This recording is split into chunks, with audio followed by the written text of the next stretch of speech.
प्रिय विद्यार्थियों, BA part second में आपके मुगल काल चल रहा था। मुगल काल में पिछले लेसन में अपने शाहजहाँ के बारे में पढ़ा था और नेक्स्ट है आपके औरंगजेब। औरंगजेब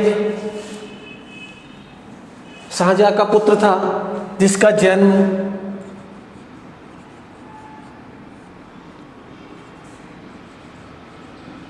जिसका जन्म 3 नवंबर 1658 ईस्वी में दोहद, जो कि उज्जैन के निकट है, वहां पर हुआ था। माँ अर्जुमंद बानो बेगम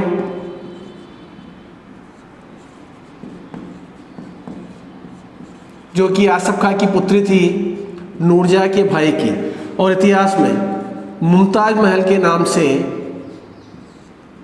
प्रसिद्ध है। पिता शाहजहाँ हो गया। अब देखिए, पिता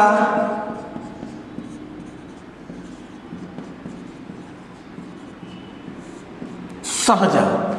अब जैसे ही शाहजहाँ बीमार हुआ, ये शाहजहाँ बीमार हुआ, तबीयत खराब हो गई, दारा को इसने उत्तराधिकारी घोषित कर दिया। तो उस समय बताया जाता है कि दारा जो बड़ा पुत्र था वो पंजाब में था, जिसे शाहजहाँ ने अपना उत्तराधिकारी घोषित किया था। शुजा जो कि इसका दूसरा पुत्र था वो बंगाल में था। तीसरा पुत्र मुराद ये इस समय गुजरात में था, और औरंगजेब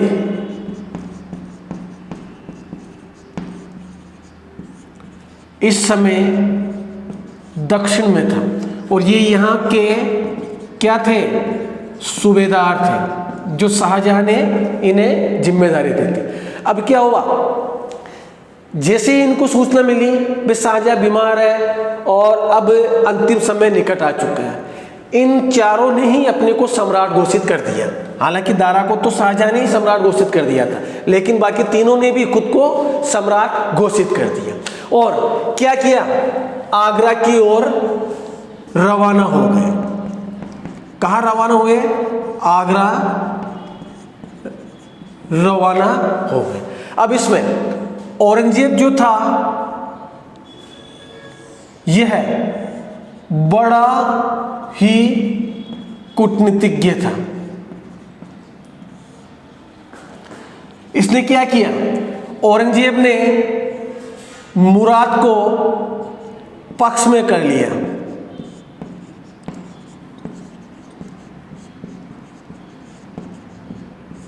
औरंगजेब ने क्या किया, औरंगजेब ने देखा कि मुराद सबसे कमजोर है, इसे उसने अपने पक्ष में कर लिया।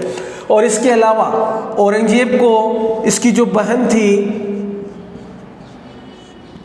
रोशन आरा, जो कि उस समय मुगल दरबार में थी, वो सारी सूचनाएं इसकी बहन रोशन आरा औरंगजेब को दे रहे थे। रिपीट कर रहा हूं वापिस, शाहजहाँ जैसे बीमार हुआ, ये चारों पुत्र विभिन्न क्षेत्रों में थे, खुद को सम्राट घोषित करके आगरा की ओर रवाना हुए। औरंगजेब ने क्या किया, रास्ते में ही मुराद को अपने पक्ष में किया, और उसकी बहन रोशन आरा मुगल दरबार की सूचनाएं औरंगजेब को पहले ही पहुंचा रही थी।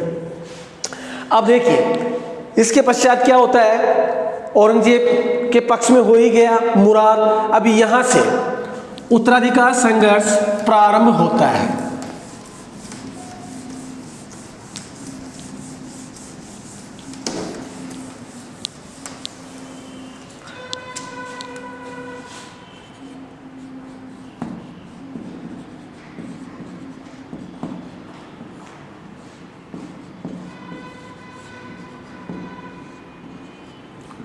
उत्तराधिकार संघर्ष। अब उत्तराधिकार संघर्ष जो प्रारंभ होता है चारों पुत्रों में, इसकी शुरुआत होती है बहादुरगढ़ के युद्ध से। अब क्या करता है, शाह शुजा भी आगरा की तरफ रवाना होता है, और कहा जाता है कि बहादुरगढ़ का युद्ध होता है किस किस के मध्य? शाह शुजा व मुगल सेना के मध्य। क्योंकि दारा इसके विरुद्ध, क्योंकि दारा को पहले वैसे ही सम्राट घोषित कर दिया है, तो क्या होता है, दारा एक मुगल सेना भेजता है इसके विरुद्ध, और इस युद्ध के दौरान शाह शुजा पराजित होता है। और यह युद्ध होता है फरवरी 1658 ईस्वी। शुरुआत कहाँ से होती है? शुजा से। शुजा क्या करता है? शुजा आगरा की ओर रवाना होता है, तो दारा भी मुगल सेना भेजता है। बहादुरगढ़ का युद्ध होता है मुगल सेना व शाह शुजा में। ये कहाँ पर है? ये बनारस के निकट बहादुरगढ़ नामक स्थान पर युद्ध हुआ। युद्ध फरवरी 1658 ईस्वी में होता है। शाह शुजा परास्त होता है। परास्त होने के पश्चात कहा जाता है जान बचाने में वो कामयाब हो जाता है। इसके पश्चात धर्मत का युद्ध। अब इसके पश्चात क्या होता है? औरंगजेब व मुराद। धर्मत का युद्ध होता है। ये धर्मत है उज्जैन के निकट। अब धर्मत का युद्ध कहां किस किस के मध्य होता है?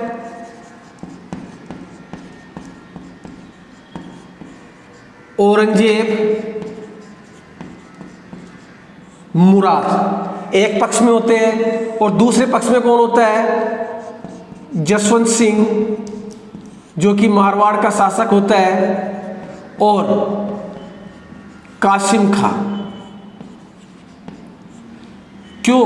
क्योंकि दारा इन्हें ही मुगल सेना का नेतृत्व प्रदान करता है, और औरंगजेब व मुराद के विरुद्ध इन्हें भेजता है।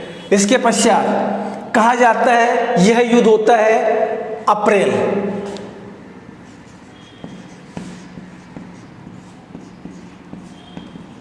1658 ईस्वी में। इस युद्ध के दौरान कहा जाता है कि जसवंत सिंह व कासिम का पराजित होते हैं और किसे विजय प्राप्त होती है? औरंगजेब व मुराद दोनों विजयी होते हैं। और कहा जाता है कि इस युद्ध के पश्चात जब जसवंत सिंह पराजित होकर जान बचाकर मुगल दरबार को अपने मारवाड़ पहुंचते हैं, तो इनकी जो पत्नी होती है जिनका नाम होता है जसवंत दे, ये क्या करती है? ये जसवंत सिंह को अपने महल में घुसने नहीं देती है, क्योंकि जब उसे पता चलता है कि पराजित होकर युद्ध भूमि छोड़कर भाग आया है, तो क्या करती है? जसवंत दे, जो कि हाडा रानी होती है, बूंदी की राजकुमारी होती है, ये अपने पति को महल में प्रवेश नहीं करने देती। भाई ये कोई छलिया आया है या कोई बहरूपी आया है, क्यों? क्योंकि मेरा पति तो युद्ध क्षेत्र से भागकर आ ही नहीं सकता। तो यहां औरंगजेब व मुराद विजयी। इसके पश्चात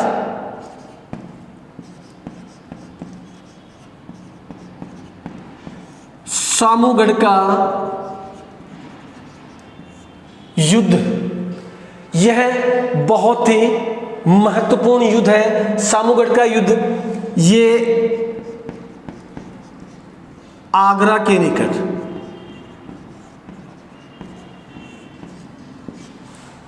हुआ था। इस युद्ध को इतिहासकार कहते हैं जून 1658 ईस्वी में प्रारंभ हुआ था सामूगढ़ का युद्ध। युद्ध किस किस के मध्य हुआ?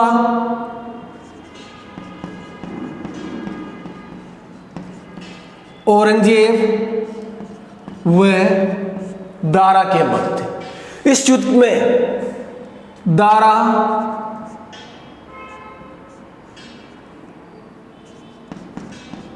पराजित होता है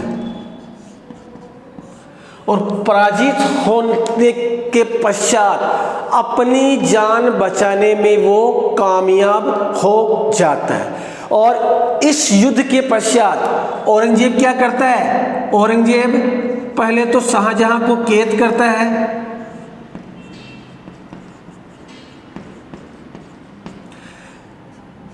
फिर मुराद को बंदी बनाता है जो कि इसका भाई होता है और रास्ते का कांटा होता है, और फिर कहा जाता है कि अपना राज्याभिषेक करता है और आलमगीर की उपाधि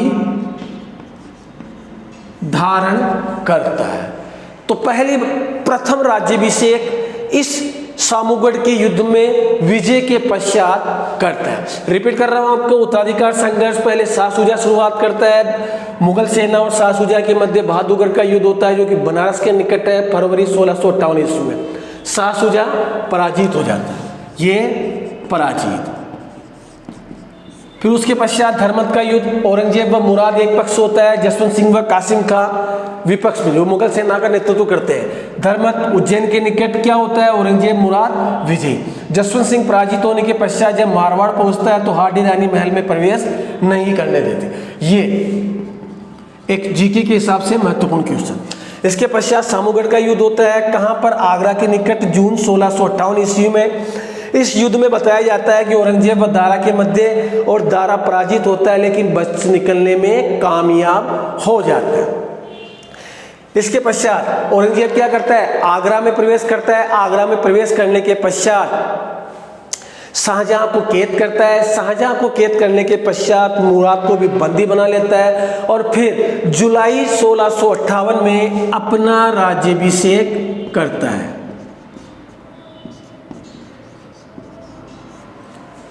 ये हो गया सामूगढ़ का युद्ध, क्योंकि दारा को उसने परास्त कर दिया था।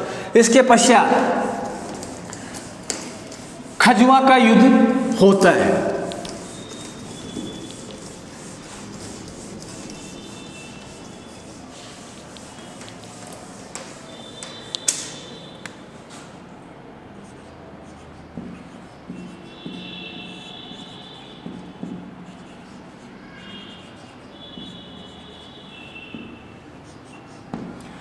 खजवा का युद्ध, खजवा का युद्ध इलाहाबाद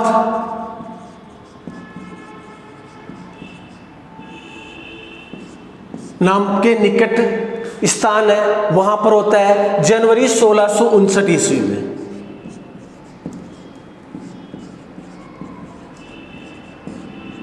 जनवरी 1659। देखिए, मुराद का प्रकरण क्लोज कर दिया औरंगजेब ने। इसके पश्चात दारा को उसने पराजित कर दिया, और अब बचा कौन, शाह शुजा। तो किस किस के मध्य होता है, शाह शुजा व औरंगजेब के मध्य। अब इस युद्ध में औरंगजेब के साथ मारवाड़ का शासक जसवंत सिंह भी होता है। अब जसवंत सिंह क्या करता है, जो कि औरंगजेब को बिल्कुल पसंद नहीं करता है, वो क्या करता है, शाह शुजा का पक्ष धारण कर लेता है। अब यहां पर औरंगजेब को जैसे ही पता चलता है कि भाई जसवंत सिंह ने शाह शुजा का पक्ष लिया है, लेकिन उस समय तो ठीक है, वो इग्नोर कर देता है और शाह शुजा को पराजित करता है। तो खजवा का युद्ध जो हुआ उसमें क्या हुआ, उसमें औरंगजेब शाह शुजा को पराजित कर देता है, और जसवंत सिंह को बाद में मिर्जा राजा जयसिंह के कहने पर क्षमा कर देता है। इसके पश्चात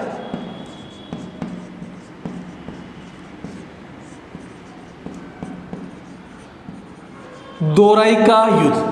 अब शाह शुजा पराजित तो हो जाता है। पराजित होने के पश्चात कहा जाता है कि जब जान बचाकर भाग रहा होता है तो मेघ जाति जो है उसके द्वारा शाह शुजा का वध कर दिया जाता है। तो शाह शुजा भी क्लोज। अब वापस एकमात्र बचा है दारा, दोराई का युद्ध। दोराई का युद्ध हुआ मार्च 1659 ईस्वी। दोराई कहाँ पर है ये? अपने अजमेर के निकट। किस किस के मध्य? औरंगजेब व दारा के मध्य। दारा क्या करता है? खजवा के युद्ध में पराजित, सामूगढ़ के युद्ध में पराजित होने के पश्चात पुनः अपनी सेना एकत्र करता है और इस युद्ध से पहले फिर जसवंत सिंह क्या करता है? दारा का पक्ष ग्रहण कर लेता है। अब इस निर्णायक युद्ध में कहा जाता है कि औरंगजेब दारा को बुरी तरह पराजित करता है और दारा क्या करता है? दारा अफगानिस्तान भाग जाता है। अफगानिस्तान भाग जाता है और वहां मलिक जीवन के यहां शरण लेता है। लेकिन क्या होता है? इस मलिक जीवन ने दारा के साथ विश्वासघात कर दिया होता है और यह चुपके से औरंगजेब को सूचना कर देता है और औरंगजेब दारा को बंदी बनाकर ले जाता है। और कहा जाता है कि फिर न्यायाधीशों के सामने दारा को पेश किया जाता है और दारा को मृत्युदंड दिया जाता है। और कहा जाता है कि इतना बुरी तरह से मतलब सरे रहा, सबके सामने से फांसी दी जाती है। और इतिहासकार बर्नियर खुद कहता है कि कहीं ज़्यादा भीड़ एकत्रित थी और हर कोई दारा के लिए रो रहा होता है। अब इस पश्चात का क्या होता है? इस युद्ध के पश्चात मुराद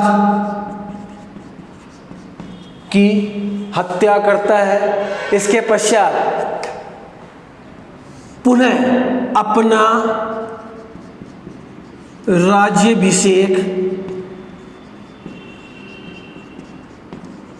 करवाता है। क्या होता है? अब इस युद्ध में सारे कांटे दूर हो गए, मुराद बचा हुआ है और मुराद बचा हुआ तो मुराद की हत्या कर दी। फिर कहा जाता है कि जून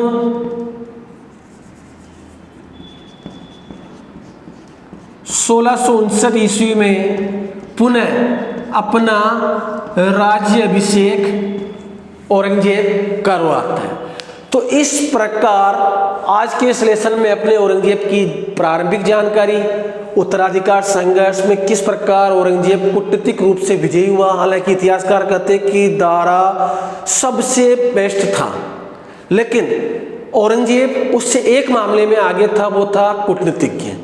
इसी कारण औरंगजेब ही शासक बनता है, नहीं तो दान, दया आदि मामले में दारा के मुकाबले कोई व्यक्ति नहीं था। Thank you.